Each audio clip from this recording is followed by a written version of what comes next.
కథ కాదు జీవితం.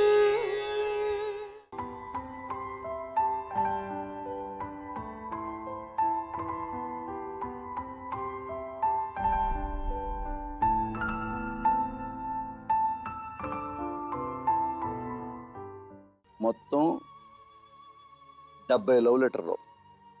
జాను, నువ్వు లేకుండా నేను ఉండలేకపోతున్నాను. నిన్ను చూడని క్షణం నాకు ఒక యుగంలా ఉంది. సరిగా అన్నం తింటం లేదు. అనుక్షణం నువ్వు నాకు గుర్తొస్తున్నావు. నా దగ్గర ఏమీ లేదు జాను, నీ ప్రేమ తప్ప. జాను, ప్రాణమైన వదిలేస్తాను కానీ నిన్ను మాత్రం నేను దూరం చేసుకోలేను. జాను, ఏదో ఒక రోజు నా శ్వాస ఆగిపోవచ్చు, నా కనురెప్పలు వాలిపోవచ్చు, నా చర్మం స్పర్శ కోల్పోవచ్చు, కానీ నా మనసులో నువ్వు శాశ్వతంగా ఉండిపోతావు జాను. జాను, ఇట్లు నీ సుమి. ఇది మీరంతా ఏమనుకుంటారంటే, ఒక ప్రేమికురాలికి ఒక ప్రేమికుడు మనస్ఫూర్తిగా హృదయపూర్వకంగా హోల్ హార్టెడ్గా రాసిన లవ్ లెటర్ అనుకుంటారు మీరు. అసలు విషయం ఏంటంటే, ఒక 10th క్లాస్ చదువుతున్న అమ్మాయికి, అంటే అమ్మాయికి 15 ఏళ్ళు, ఆ అమ్మాయికి ఒకడు ఆల్రెడీ పెళ్ళయింది, 2 పిల్లలు. వాడు చిన్నవాడిలాగా ఒక కాలేజ్ స్టూడెంట్ లాగా ఫీల్ అయిపోయి, ప్రపంచంలో ప్రేమంతా వాడి దగ్గరే ఉన్నట్టుగా ఫీల్ అయిపోయి, చూడండి ఏం రాశాడో ఆ చిన్నపిల్లకి. మరి ఇలా లవ్ లెటర్ రాస్తుంటే 10th క్లాస్ పిల్లలు మోసపోకుండా ఉంటారా? చెడిపోకుండా ఉంటారా? జీవితం నాశనం కాకుండా ఉంటుందా? ఒక్కసారి మీకు చెప్తా, ఆ దుర్మార్గుడు ఎలా రాశాడంటే, జాను, ఏదో ఒక రోజు నా శ్వాస ఆగిపోవచ్చు, నా కనురెప్పలు వాలిపోవచ్చు, నా చర్మం స్పర్శ కోల్పోవచ్చు, కానీ నా మనసులో నువ్వు శాశ్వతంగా ఉంటావు. 15 ఏళ్ళు చిన్నపిల్ల ఏమనుకుంటుంది? నేను చాలా అందగత్తెని, నేను లేకపోతే వాడు బతకలేకపోతున్నాడు, ఎలాగైనా వాడు నాకు కావాలి అనుకొని ఆ పిల్ల జీవితాన్ని కోల్పోతుంది కదా. 100% నిజంగా ఆ పిల్ల జీవితాన్ని కోల్పోయింది. కానీ వీడేమన్నా ఒక్కడేనా? బ్యాచులరా? కాదు, ఒక మంచి భార్య ఉంది, నిజాయితీ పరురాలైన భార్య ఉంది, 2 పిల్లలు ఉన్నారు. ఇలాంటి లవ్ లెటర్ ఎప్పుడైనా వాడి పెళ్ళానికి రాశాడా? పెళ్ళావా నువ్వు చాలా బాగున్నావు, పెళ్ళావా నువ్వు నాకు ఎప్పుడు గుర్తొస్తున్నావు, పెళ్ళావా నువ్వు లేకపోతే నేను బతకలేను, బిడ్డలు లేకపోతే నేను బతకలేను పెళ్ళామా అని ఒక్క లెటరు ఆ పెళ్ళానికి రాశాడా? రాకపోగా ఆమెను మోసం చేస్తూ ఈ పెళ్ళాన్ని నేర్పిస్తూ వాడు లైఫ్ ట్రావెల్ చేస్తున్నాడు. ఎంత బాగా ఏడ్చుంటుంది ఆ పెళ్ళం, ఎంత కన్నీళ్లు పెట్టుకుంటుంది. అది నేను కాదు, స్వయంగా భార్యనే మనం పిలిచి మాట్లాడతాం. అమ్మా ఒకసారి రా.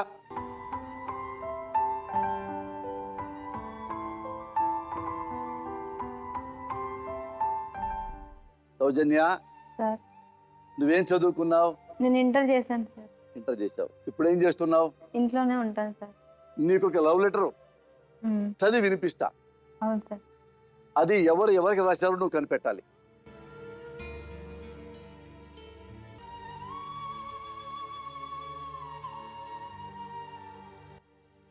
Hi Janu, I love you రా.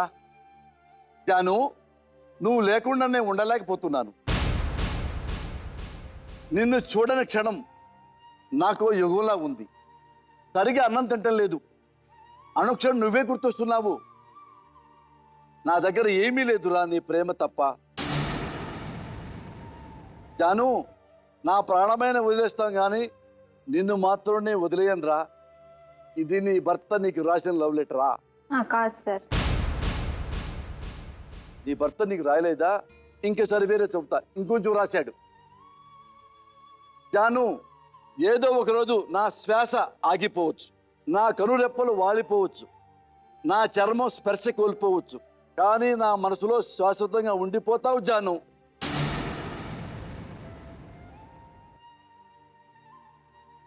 ఇది సుమన్ రాశాడు, అంటే నీ భర్త. అవును సార్. నీ భర్త నీకే రాస్తాడు కదా, పెళ్లి కాకముందు నీకు లవ్ లెటర్ రాశాడు అనుకున్నా. నీకే అది రాసింది? నాకు కాదు సార్. ఎవరికి రాశాడు? తనకి ఎఫ్ఐఆర్ ఉంది, తనకి రాస్తాడు సార్. తనకి ఎఫ్ఐఆర్ ఉంది, ఉంది. అది ఆ నీకు తెలుసా? అమ్మాయికి తెలుసు. పెళ్లి కాకముందుకు తెలుసు సార్, పెళ్ళైన తర్వాత తెలిసింది సార్ ఉందని. ఉందని.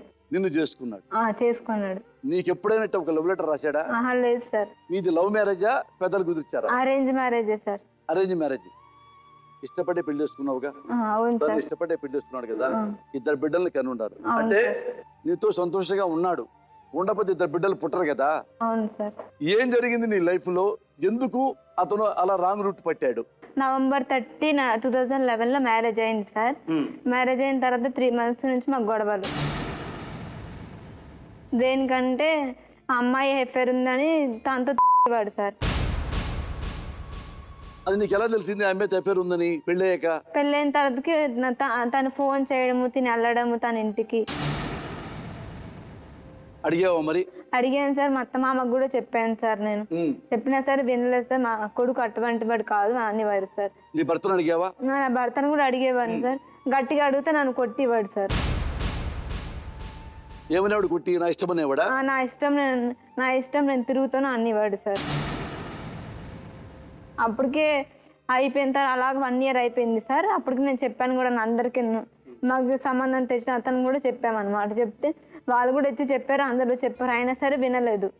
అయినా సరే వినకపోతే మళ్ళీ అలాగ 1 year అయిపోయింది సార్. 1 year అయిపోయిన తర్వాత వాళ్ళు గొడవలు అయ్యాయి. గొడవలు అవుతూనే ఉండేవి. అలాగే ఉంటున్నావు? అలాగే అలాగే భరించుకొని ఉండేదాన్ని సార్ నేను. అయితేమో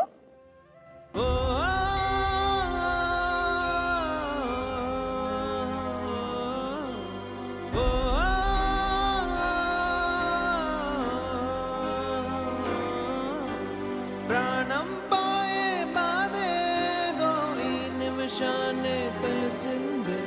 బ్రతికుండంగనే కోసి నా గుండెను విసిరేసావే. ప్రాణం పోయే బాధేదో ఈ నిమిషాన్ని తెలిసింది. బ్రతికుండంగనే కోసి నా గుండెను విసిరేసావే.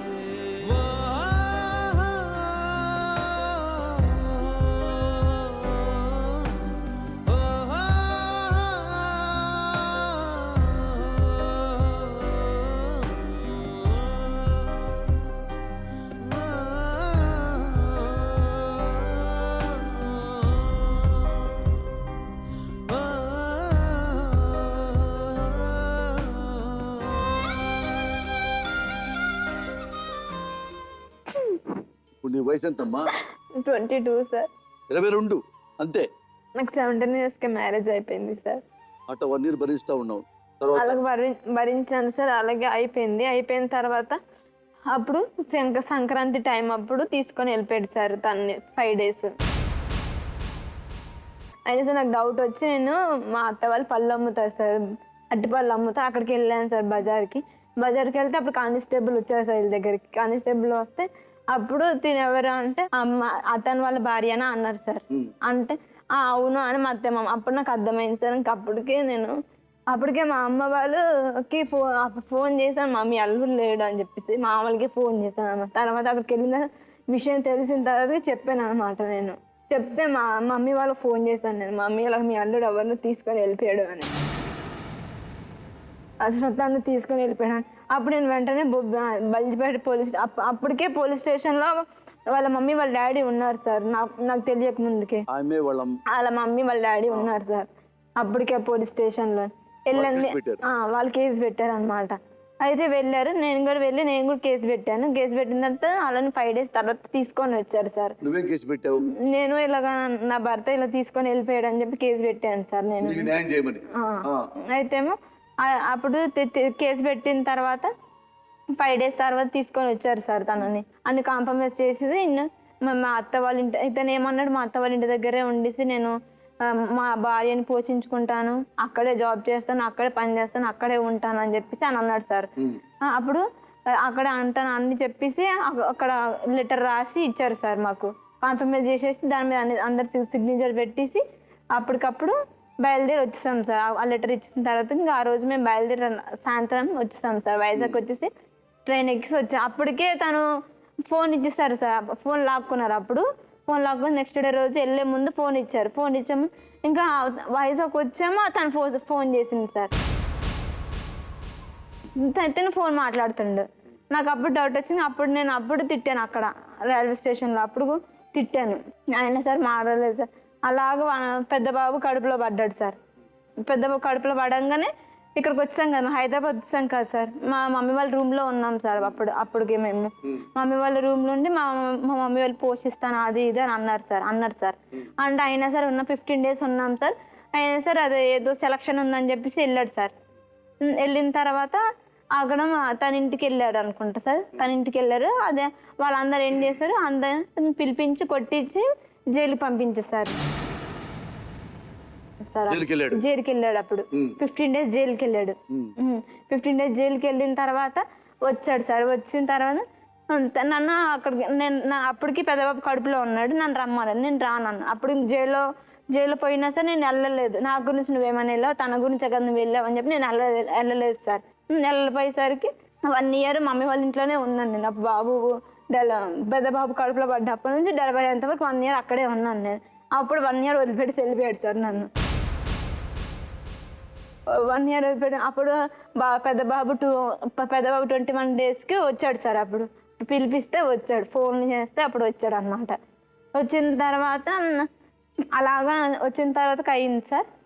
అయినప్పుడు నీ మెడలో తాళి నీ పాలిట ఉరితాడు, నీ జడలో పాడి అది నల్లని త్రాచే చూడు, నీ కన్నుల కాటుక నీ కళ్ళే మూసిందా, ఈ కళ్యాణం వేదిక నీ గొంతు మూగ చేసిందా. ఈ అమ్మాయి గారు నా కూతురు అయి ఉంటే, వాడు నా అల్లుడై ఉంటే వాడిని తీసుకొచ్చి చేసేవాడిని. తెలుసా దేనికి చేసేవాడినో? వాడు మళ్ళీ రిపీట్ చేస్తున్నా, ఈ అమ్మాయి నా కూతురు అయి ఉంటే ఇప్పుడు వాళ్ళ అమ్మా నాన్న ఎలా తట్టుకున్నారో నాకు తెలియదు. స్థానాన్ని ఇంతకంటే చెప్పడానికి నాకు సిగ్గేస్తుంది. టెం నా కూతురు కాకపోవచ్చు, నా చెల్లెలు కాకపోవచ్చు, ఇంత అన్యాయం చేస్తారా?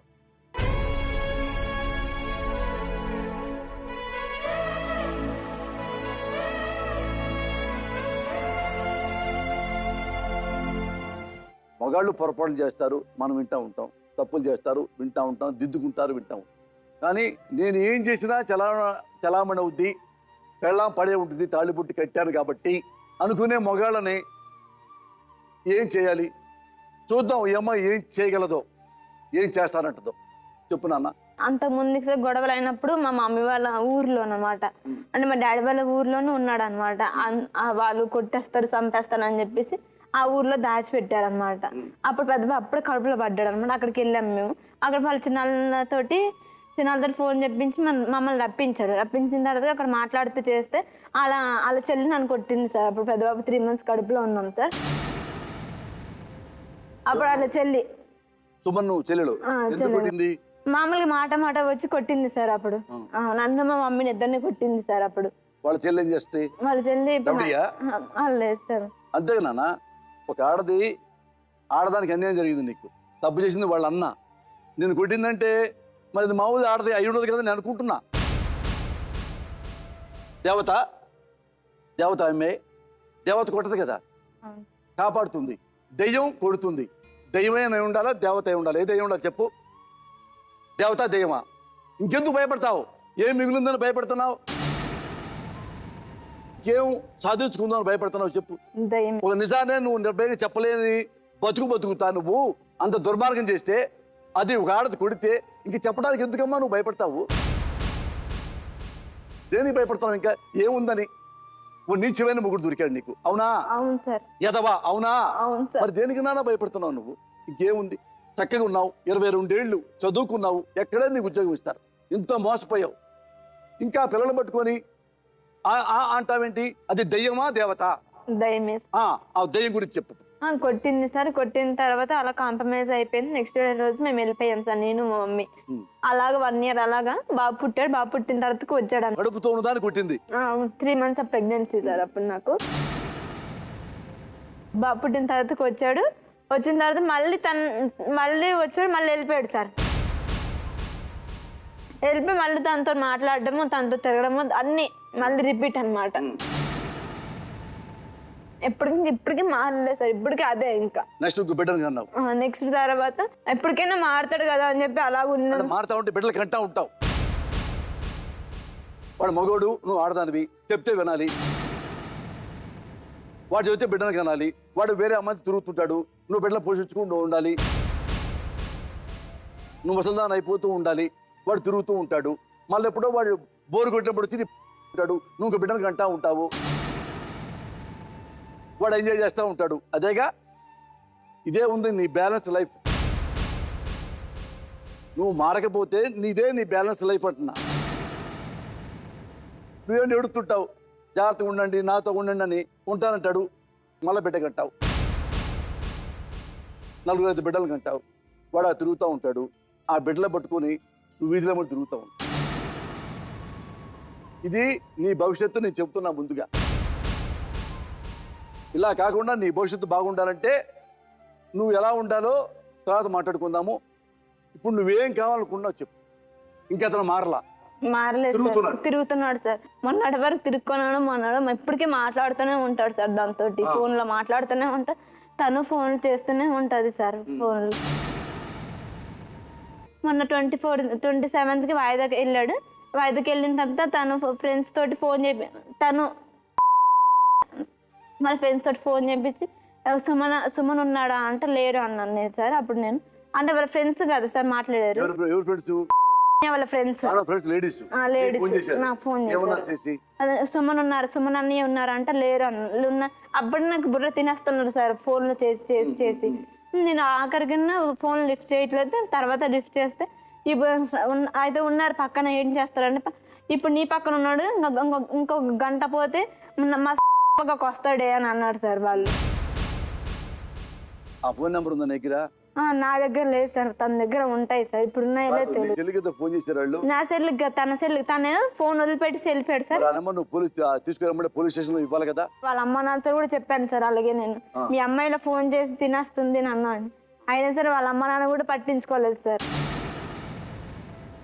ఇప్పుడు నువ్వేమనుకుంటున్నావు నాన్న? తనతో తిరగకూడదు, తనతో మాట్లాడకూడదు సార్. తిరుగుతున్నాడు, ఇప్పుడు కూడా తిరుగుతున్నాడు. ఇప్పుడు నెక్స్ట్ ఏం చేయాలని? తను వద్దు సార్ నాకు. మనస్ఫూర్తి చెబుతున్నావా? అవును సార్. గోల్డ్ గిల్లుకుంటే అయిష్టంగా చెబుతున్నావా?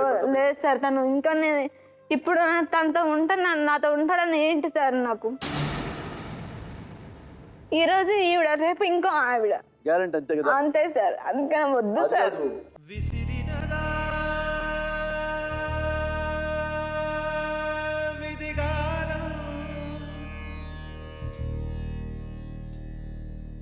మిగిలినదా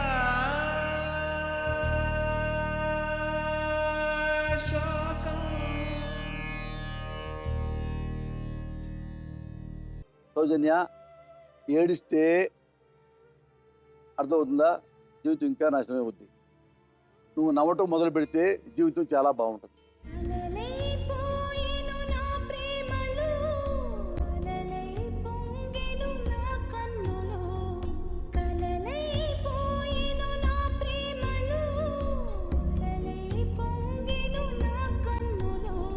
నువ్వు బతకాలంటే మొగుడు ఒక్కర్లా, మగాడు అక్కర్లా.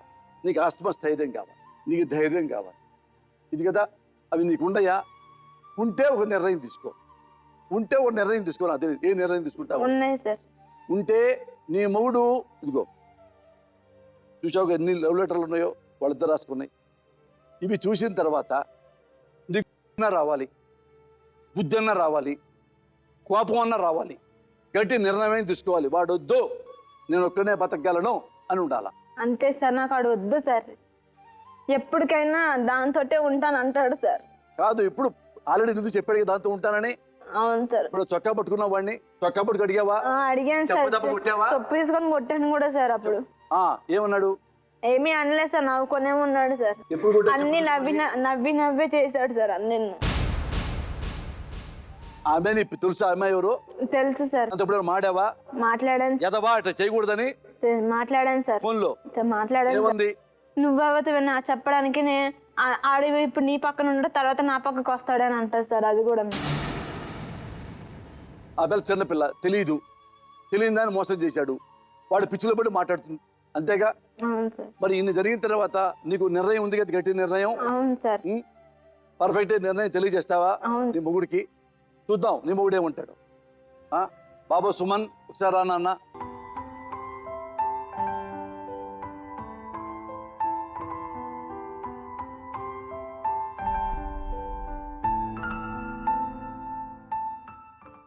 మీ ఇద్దరిది అరేంజ్ మ్యారేజ్ కదా? Arrange marriage. ఎప్పుడైనా నీ భార్యకి ఐ లవ్ యూ చెప్పావా? ప్రాణంగా చూసుకుంటాను సార్, ఇంకేం చెప్పండి. ప్రాణంగా చూసుకుంటావా? అభిమానం బాగా? బాగా అభిమానం సార్, నా పైన అనుమానం సార్, అంతే సార్.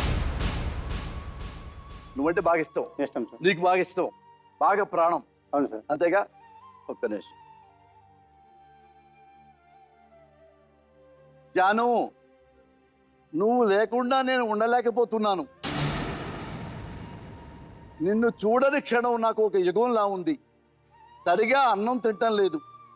అనుక్షణం నువ్వే నాకు గుర్తొస్తున్నావు. నా దగ్గర ఏమీ లేదు నీ ప్రేమ తప్ప. జాను, ప్రాణమైన ఇస్తాను, కానీ నిన్ను మాత్రం నేను మర్చిపోలేను. జాను, ఏదో ఒకరోజు నా శ్వాస ఆగిపోవచ్చు, నా కనురెప్పలు వాలిపోవచ్చు, నా చర్మం స్పర్శ కోల్పోవచ్చు, కానీ నా మనసులో శాశ్వతంగా ఉండిపోతావు జాను. జాను, ఇట్లు నీ సుమంత్. ఇది నీ పెళ్ళానికి రాసావా? అది పెళ్లి కాకముందు సార్, అది జరిగిన మ్యాటర్ సార్. అప్పటికి విన్నానా? చెప్పండి సార్. ఈ లవ్ లెటర్లన్నీ నువ్వు రాసినాయేగా, రాసుకున్నాయేగా? నేను రాసిన కాదు సార్, అమ్మాయి రాసిన ఉంటాయి సార్. అది నేను మా ఆవిడకి కూడా చెప్పాను సార్, అమ్మాయి రాసింది అని చెప్పాను చూడండి సార్. సరే చెప్పండి సార్. నన్ను చెప్పండి. ఈ లెటరు నువ్వు రాసావు ఒక అమ్మాయి, రాశాను. ఒక అమ్మాయి నువ్వు రాసావు. ఎప్పుడైనా నువ్వే రాసావు? నేనే రాశాను. ఇలాగా నువ్వు అన్నావు, నా భార్య అంటే నాకు ప్రాణం అని. ఈ లెటరు నువ్వు ప్రాణంగా ఒక అమ్మాయికి రాసావు. అది పెళ్లి కాకముందు సార్, కాలేజీ లైఫ్లో ఉన్నప్పుడు రాసిన లెటర్ సార్ అది. నీ భార్యతో నీ పెళ్ళైన తర్వాత ఆమెతో నువ్వు ఎప్పుడు మాట్లాడలేదా? మాట్లాడాను సార్. ఎందుకు మాట్లాడావు? అమ్మాయికి పెళ్లి అయిన తర్వాత అమ్మాయిని కూడా తీసుకుని కూడా వెళ్ళిపోయాను సార్. ఆ అమ్మ వాళ్ళ రిక్వెస్ట్ వాళ్ళు తీసుకుని కూడా వెళ్ళి, ఆ విషయం మా ఆవిడకి కూడా తెలుసు. ఆ కేసులు ఇప్పటి వరకు నడుస్తున్నా కూడా తెలుసు ఆమె. అవి ఇప్పుడు 4 సంవత్సరాలు సుమారు అవుతాయి, ఆ కేసులు కూడా నడుస్తాను. అది కాదమ్మా, అదే సార్. నేను పెళ్ళి నీకు భార్య ఉంది కదా? ఉంది సార్. ఉన్నప్పుడు వేరే అమ్మాయి ఎందుకు తీసుకెళ్ళిపోయావు? ఇప్పుడు జరిగిన పరిస్థితుల వల్ల అలా జరగవలసిన అయింది సార్. పరిస్థితులు కాదు, విను. చెప్పండి. నీకు భార్య ఉందిగా? ఉంది సార్. నువ్వు భార్య ముందు ఏమన్నావు? మంచి మాట అన్నావు, నా ప్రాణం సార్ అన్నావు. అవును సార్. భార్య నీకు ప్రాణం అయినప్పుడు రెండో బయట ఆడితే నీకు ప్రాణం ఎలా ఉంది సార్? అవన్నీ జరిగిపోయిన తర్వాత ఇవన్నీ అవుతున్నాయి సార్. ఇప్పుడు నేను జరిగిపోయి నేను ఆమె దగ్గర లేను కదా, మా ఆవిడ నేను ఎంత చక్కగా చూసుకున్నాను, కష్టమే నష్టమే నేను అంటన్నా చెంతన్నా ఒకసారి అడగండి సార్. అవన్నీ చెప్పొద్దు నీతులు, నాకు చెప్పండి. తెలుసు. నిన్ను జైల్లో పెట్టినా కానీ బయటకు వచ్చి మళ్ళీ అమ్మాయితో మాట్లాడావు, అమ్మాయితో కలిసావు, అమ్మాయితున్నావు. నీ భార్య ఉంది కదా, ఇవి నువ్వు ఎక్కడ నేర్చుకున్నావు? నేనేమంటానంటే, పెళ్ళై ఒక భార్య ఉండంగా ఇంకొక అమ్మాయితో పోదామనే థాట్ నీకు ఎలా వచ్చింది సార్? అప్పుడు జరిగిన సిచ్యువేషన్ ప్రకారం అది జరిగింది సార్. అప్పటికి ఇప్పటికి ఇప్పుడు ఒగ్గలేదు కదా సార్. ఇప్పుడు కలిసే ఉంటాను కదా సార్ మేము. కాదు సార్, ఇప్పటికి కలిసే ఉంటాను. ఇప్పుడు ఈ వారం రోజుల కింద మన సోమవారం దిగబెట్టమంటేనే వచ్చి ఇక్కడ కంప్లైంట్ పెట్టింది తప్ప ఆ విషయం ఏట్లేదు. అవన్నీ జరిగినవన్నీ తెలిసినవే. ఇప్పుడు జరిగిన మ్యాటర్లు అడుగుతారు మీరు. మరి ఏమడుగుతారు? అదే సార్ జరిగినవి. అమ్మాయికి అన్ని తెలియదు. ఒకసారి విను. అమ్మాయితో అమ్మాయి కూడా మాట్లాడుతుంది, అడగండి. అది కూడా అడగండి. వినవయ్యా, చెప్పండి. అంటే నువ్వు అలా నీ పెళ్ళ నేను తిరిగిన సిచ్యువేషన్ లో ఒకప్పుడు జరిగిపోయాయి సార్. కదమ్మా, ఇప్పుడు చెప్పండి. ఒకప్పుడు జరిగిపోతే ఓకే, నువ్వు పెళ్ళే కూడా చేసావు కదా. పెళ్లి కాకముందు తప్పు చేసావు, పొరపాటు ఎవడేం చేశాడు అనుకో, క్షమించేశారు. పెళ్ళి అయిన తర్వాత పెళ్ళ ఉండంగానే కూడా చేసావు కదా. నువ్వు అది ఉన్న బట్టే కదా సార్ నేను చెప్తాను కదా. ఎందుకు చేసేవాడు? అది చేసిన ఆ పరిస్థితుల వల్ల అలా అయింది సార్. అది ఆ పరిస్థితులు ఏమైంది సార్? నాకు నమ్మించి తీసుకుని వెళ్ళి శుభ్ర కొట్టేసి మరి పోలీస్ కంప్లైంట్ ఇచ్చి సబ్జెక్ట్ లేదు సార్. 24 days ఉన్నాను నేను. కాదయ్యా, అప్పుడు మా ఆవిడ కూడా ఉంది సార్. ఒక మాట చెప్తాను నీకు, విను. నువ్వు ఎలాగ వేరే అమ్మతో తిరుగుతున్నావో అలా నీ భార్య కూడా వేరే అబ్బాయితో తిరిగినా పర్వాలేదా? నేను అలా తిరిగినట్టు చేయలేదు కదా సార్. నేను ఇప్పటికే చచ్చిన రకమైన ఉంటానా లేదా అడగండి. ఇప్పుడు కంప్లైంట్ రేట్ ఏంటండి సార్? నేను ఈ అమ్మాయిని ఒగ్గిసి ఆ అమ్మాయితో ఉంటాను నేను మాత్రం కంప్లైంట్ చేస్తే నేను ఇక్కడికి వచ్చాను సార్. నేను ఆ విషయం తప్పు అని చెప్పడానికి కాదు నాన్న. నువ్వు దేనికి వచ్చావని చెప్పంటావా? నీ మీద ఇక్కడ నిర్భయ కేసు పడబోతుంది. మీ లాయర్తో మాట్లాడాం, ఆడ వేరే కేసులు ఉన్నాయి. రేపు మాపో ట్రయల్కి వస్తుంది. ఈ అమ్మాయి సపోర్ట్ అయితే నువ్వు జైలుకి వెళ్తావు. దానికి భయపడి వచ్చావా? పెళ్ళమ్మ నిజంగా ప్రేమతో వచ్చావా? సార్ పెళ్ళమని భయంతోనే వచ్చినా సార్ నేను పంపించింది ఏంటి నువ్వు అక్కడ చేసింది ఏంటి అడగడానికి వచ్చాను సార్. కాదమ్మా, ఏ భార్య, నీ భార్య చాలా ఉత్తమురాలు కాబట్టి నిన్ను క్షమించింది. ఇంకోళ్ళైతే నరికి పోగులేస్తారు. ఇద్దరం కలిసే ఉంటాను నేను. అలాగని పరాయి మాట్లాడటం ఏదైనా అమ్మాయి నాతో మాట్లాడి తనకి ఇచ్చాను, తనే మాట్లాడుతున్నా. నీతో ఎప్పుడు నుంచి బాగుంటున్నాడు అతను? బాగుంటున్నాడు నీతో ఇప్పుడు? ఇప్పటి వరకు బాగానే ఉంటాడు సార్. ఎక్కడి నుంచి బాగున్నాడు అతను? ఇప్పుడు అతను నీ దగ్గర ఉంటున్నాడా, వేరే ఇంట్లో ఉంటున్నాడు? ఇప్పుడు నా దగ్గరే ఉంటున్నాడు ఎన్నాళ్ళ సార్. నుంచి? మొత్తం సార్. నువ్వు కడుపులో ఉండే బిడ్డ పడిన తర్వాత అతను వేరే అమ్మ తెలిపాడా లేదా? లేదు సార్, ఎప్పుడు వెళ్ళిపోయాడు? వెళ్ళలేదు. నీ పెళ్ళైన తర్వాత పెళ్లికి ముందా? పెళ్ళైన తర్వాతకే సార్ తీసుకొని వెళ్ళిపోయాడు. వెళ్ళిపోయాడా లేదా? తీసుకొని వెళ్ళిపోయాడు సార్. ఇప్పుడు రైల్వే స్టేషన్ లో మళ్ళీ ఫోన్ మాట్లాడని చెప్పి అప్పుడు కాంప్రమైజ్ అయిపోయిన తర్వాతకి వచ్చే ముందు ఫోన్ లో మాట్లాడాడు సార్. అయిన తర్వాత అప్పటికప్పుడే. ఎందుకు మాట ఆమెతో మళ్ళీ కాంప్రమైజ్ అయిన తర్వాత? అతను కంప్లైంట్ పెట్టిన తర్వాత వీళ్ళ అమ్మాయిలను నన్ను హైదరాబాద్ తీసి వెళ్ళమని కంప్లైంట్ ఎస్ఐ గారు చెప్తే బయట తీసి వెళ్ళమని చెప్తే వాళ్ళు వాళ్ళ మమ్మీతో ఫోన్ చేసి నన్ను బ్లాక్మెయిల్ చేసిన మాట్లాడారు సార్. అప్పుడు ఆ సిచ్యువేషన్ లో మాట్లాడవలసి వచ్చింది. తర్వాత ట్రైన్ ఎక్కి మేము అందరం కలిసే వచ్చాం సార్. అప్పుడు కాదయ్యా, నీకు కొంచెం సిగ్గు లేదా? పెళ్ళయింది, భార్య ఉంది. భార్య ఉండగా అరే నేను ఒక అమ్మాయి పోతే నా పెళ్ళం కూడా రేపు ఇంకోటి పోతే నా పరిస్థితి నేను ఆత్మహత్య చేసుకోవాలి కదా అని ఫీలింగ్ రాదా మీకు? సార్ నేను అలాంటి తప్పు చేయలేదు, తప్పు చేయను కూడా సార్. ఎప్పుడుకున్నాం ఒక అమ్మాయి లేచిపోతే అంతకంటే పెద్ద తప్పేంటి? ఆడదానికి పరిస్థితి సార్ అప్పుడు అన్నాను సార్. ఇప్పుడు ఎందుకు సార్ అంటారు మాట్లాడతారు? అప్పుడు పెట్టాలి సార్ ఏదో ఒకటి విషయం అనేది. అప్పుడు పెట్టలేదు. 4 సంవత్సరాలు గతం అయిపోయిన తర్వాత ఇవన్నీ ఇప్పుడు పెడితే ఎలా ఉంటుంది సార్ పరిస్థితి? ఇద్దరు పిల్లలకు మేము కలిసిన తర్వాత నువ్వు వేరు నేను వేరు అన్నట్టు నా పెద్ద కొడుకు నా దగ్గర ఒగిసి చిన్న కొడుకుని తీసుకు వెళ్ళిపోయింది. గతం అయిపోయింది సార్, గతం అయిపోయింది సార్. అయిపోయింది. ఇప్పుడు అయిపోయింది. రెచ్చగొట్టిన తర్వాత నేను ఊరు వెళ్ళిన తర్వాత నేను ఎప్పుడులాగా ఉన్నాను సార్. అమ్మాయితో వేరే కంప్లైంట్ పెట్టేస్తారు. మీకు తెలిసిన విషయమే. నాకు తెలివని కాదు సార్ చెప్పింది. ఇద్దరు బిడ్డలు పుట్టాను. ఇద్దరు బిడ్డలు పుట్టిన తర్వాత ఇప్పుడు అమ్మాయితో మాట్లాడలేదా సార్? ఇప్పుడు వచ్చి మాట్లాడలేదు. మన కేసు అయితే మా ఇద్దరిని చూసి అంటే మా ఏంటంటే కోర్టుకి వెళ్ళినప్పుడు ఈమెని నన్ను బుల్లెట్ మీద వెళ్ళామని చూసి కదా అయితే నన్ను కొట్టింది సార్ రోడ్డు పైన. ఎవరు? ఆ అమ్మాయి కొట్టి ఈ అమ్మాయి కూడా ఉంది, అడగండి. మా ఆవిడ కూడా ఉంది. నన్ను కొట్టింది. కొట్టి నాన్న బూతులు కూడా మాట్లాడింది. మేము పిఎస్కి కంప్లైంట్ కూడా ఇచ్చాం. ఎప్పుడు కొట్టలేదు సార్. తను ఫోన్ లో తిట్టింది సార్ చాలా సార్లు. ఏమన్నది ఇప్పుడు నీ పక్కన ఉండే ఒక గంట పోతే నా పక్కకు వస్తాడే అని అన్నది సార్. చాలా అంటే ఎంత ఎంత నువ్వు ఆ మాట్లాడుకున్నది సమయం బట్టి సందర్భం బట్టి వస్తాయి సార్. వేరే వేరే అంటే అలాంటి థాట్లు నేను చేయలేదు. ఇప్పుడు మాట్లాడి ఇందులో ఉన్నాయి సార్. ఆమె మాట్లాడినవన్నీ రికార్డ్ చేయమనేది, నేనే రికార్డ్ చేయమనేది. అప్పుడు పగువ అయిన తర్వాత పెద్ద మనుషులతో మాట్లాడిపించింది, నేను కూడా నాతో కూడా మాట్లాడిపించి నేను కూడా రికార్డ్ చేశాను సార్. ఆ అమ్మాయి పక్కన ఉంటుండగా, మా ఆవిడ పక్కన ఉంటుండగా. అదే ఇప్పుడు నాకు డౌట్, వేరే అమ్మాయితో పెట్టుకున్న తర్వాత ఈ అమ్మాయితో నువ్వు ఎలా ఉంటావు ఇంకా? సార్ అది ఎప్పుడో పెట్టుకుని అప్పుడు ఎప్పుడో సార్. అప్పుడు వచ్చిన తర్వాత నేను న్యాయంగా ఉండి మంచిగా ఉంటాను సార్. మళ్ళీ వాళ్ళని ఇన్వాల్వ్ చేసిన తర్వాత మళ్ళీ పరిస్థితి ఫస్ట్ గా వస్తుంది సార్. ఏదైనా ఇక అమ్మాయితో లేదు లేదు సార్. నాకు ఇప్పుడు ఏదైనా ఉద్రేకంగా ఏదైనా అంటే నాకు ఫోన్ వస్తుంది సార్. నా ఫోన్ వచ్చి ఇంటికాడ ఉంటుంది. ఎవరికి ఇచ్చేసి లేపి మాట్లాడిపిస్తాను అంతే. ఎందుకంటే ఏమైనా అంటే బ్లాక్ మెయిల్ చేయడం వరకు మాట్లాడుతాను. ఎందుకంటే కంప్లైంట్ ఉంది కదా అని భయం మీద మాట్లాడుతాను తప్ప వేరే విధంగా అంటే కాదు. ఏమండి, ఎవరైతే ఇతను వెళ్ళిపోయాడో వాళ్ళ ఫ్యామిలీ మెంబర్స్ ఒకసారి ఫోన్ చేయండి, వాళ్ళ అమ్మకో నాన్నకో.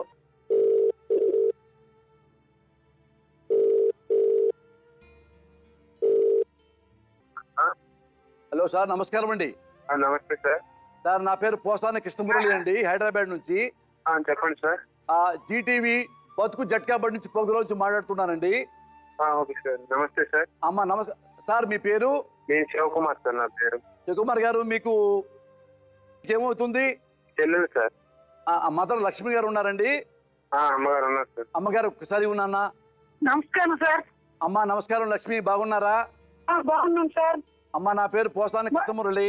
అమ్మ తల్లి, నేను ఒక మాట్లాడుతా మిమ్మల్ని. Okay sir. ఇక్కడ నా ఎదురుగా సుమన్ ఉన్నాడు.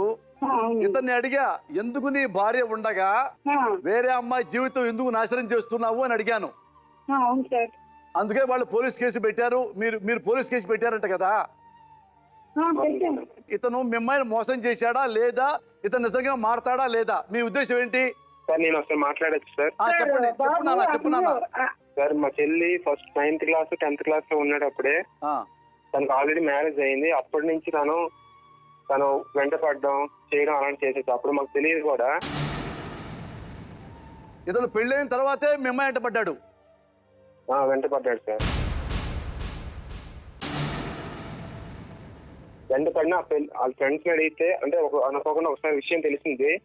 తెలిసి అడిగితే వాళ్ళ ఫ్రెండ్స్ ని అబ్బాయికి పెళ్లి అయిపోయింది, మీరేం గావరా పడకండి, తను అలాంటిది ఏం తప్పు చేయదు, మంచిదయ్యే, ఆ అబ్బాయి వెంట పడతాను పెళ్లి అయినా కూడా, ఆయన పెళ్లి అయిపోయింది కదా మరి ఇంకేం ప్రాబ్లమ్స్ మీకు ఉండవు అన్నారు సార్. మేము కూడా రిలాక్స్ ఉన్నాం.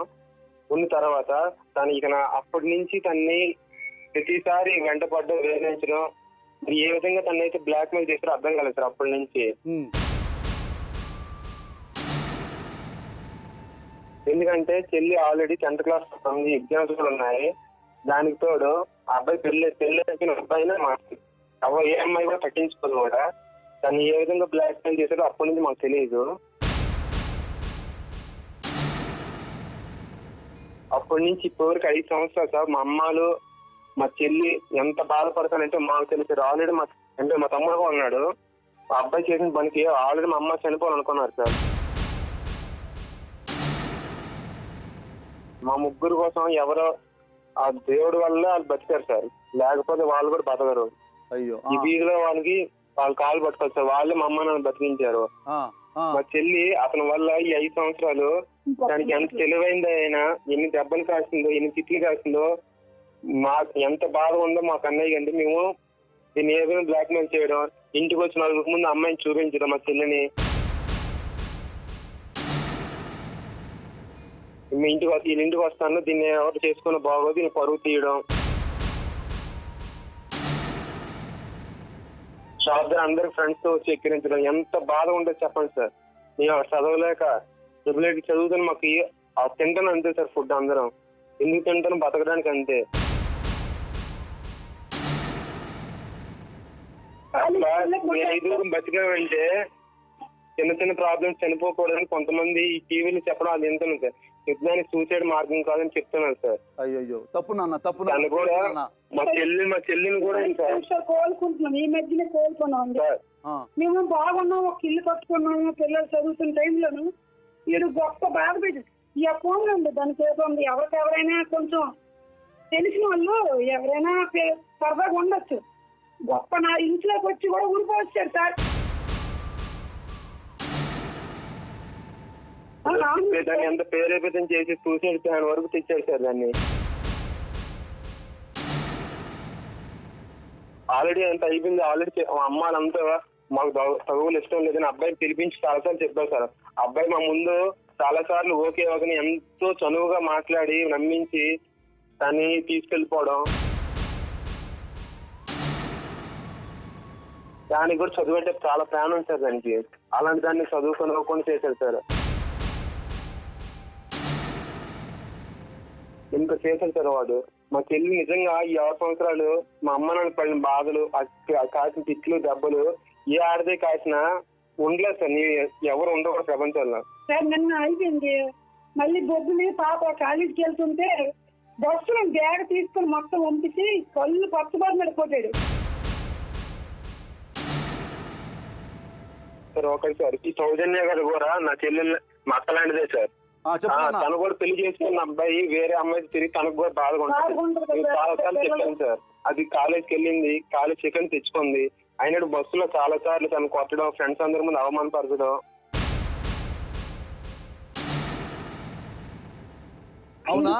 కాంట్రాక్ట్ పెట్టి నాకు చెడుకున్నారు సార్. సార్ తను ఏదైనా మేము లేదు సార్, మేము కాలేజీలో ఉన్నాం, అమ్మ పనిలో ఉన్నా, తను అన్ని సార్లు మానసికంగా షాప్ పెడితే అదేమైనా ఒకసారి ఆల్రెడీ సూసైడ్ కి చేయించాడు, మళ్ళీ అదేమైనా చేసుకుంటే ఎవరు సార్ ప్రాబ్లం? ఇతను పెళ్ళైన తర్వాత నుంచేనా మీ అమ్మాయి వెంటబడ్డాడు? ముందు వెంటబడ్డాడు సార్, తర్వాత పెళ్ళైన తర్వాత కూడా కంటిన్యూ చేశాడు సార్. నాన్న మీరు ఇతని మీద మరి స్ట్రాంగ్ కేసులు పెట్టి జైలు శిక్ష చేయించలేదా? కేసు పెట్టాను సార్. అందుకే ఈ పెళ్ళైనంత వరకు అయితే మా జోలికి రాకుండా ఉంటాడని. తను ప్రతిసారి ఆ కేసు కొట్టేయడం కోసం తనని ఫోన్ చేసి ఇబ్బంది పెట్టడం, అది దాన్ని బాగా కోపం చేస్తారు సార్. ఆ కోపంలో తిట్టినప్పుడు అది రికార్డ్ చేయడం, అది అందరికి వినిపించడం, దాని వైపు తప్పు చూపించడం. మళ్ళీ తను ఆల్రెడీ తన మాయలో ఉన్నప్పుడు ఆ మాటలు రికార్డ్ చేసి నువ్వు ఇలా అప్పుడు మాట్లాడదని అందరి ముందు బ్లాక్ మెయిల్ చేయడం, అది చాలా ఎంత మానసిక క్షోభ అనిపించింది మా చెల్లి. నాకు తెలుసు అది. ఇప్పుడు ఇక నుంచైనా మీ చెల్లి మరి ఇక వాళ్ళ ఫోన్ చేయకుండా గట్టిగా ఉంటుందా, ఉండగలదా మరి? సార్ అబ్బాయి తప్పు, అబ్బాయికి చాలా తెలివితేటలు ఉన్నాయి సార్. తప్పుగా అయితే దొరకదు సార్ ఎవరికి. ఎవరెవరు కాల్ చేయడం, తిను చాలా కోపం తెప్పించి తిను అబ్బాయి నెంబర్ కి ఫోన్ చేసి చేయించుకోవడం, రికార్డ్ చేయడం అలవాటు అయిపోయింది సార్ ప్రతిసారి.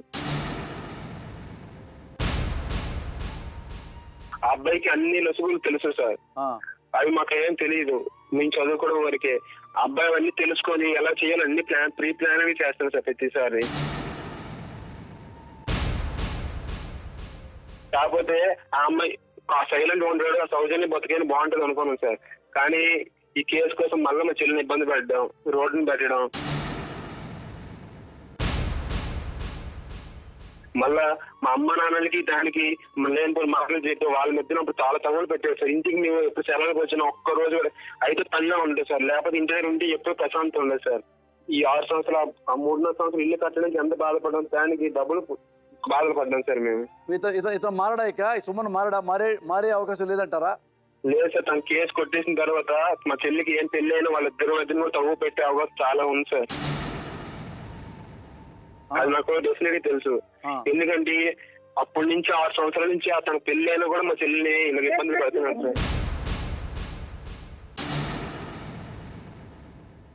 ఫస్ట్ పాపని తీసుకెళ్ళిపోయి అదే మోసం చేశాడు.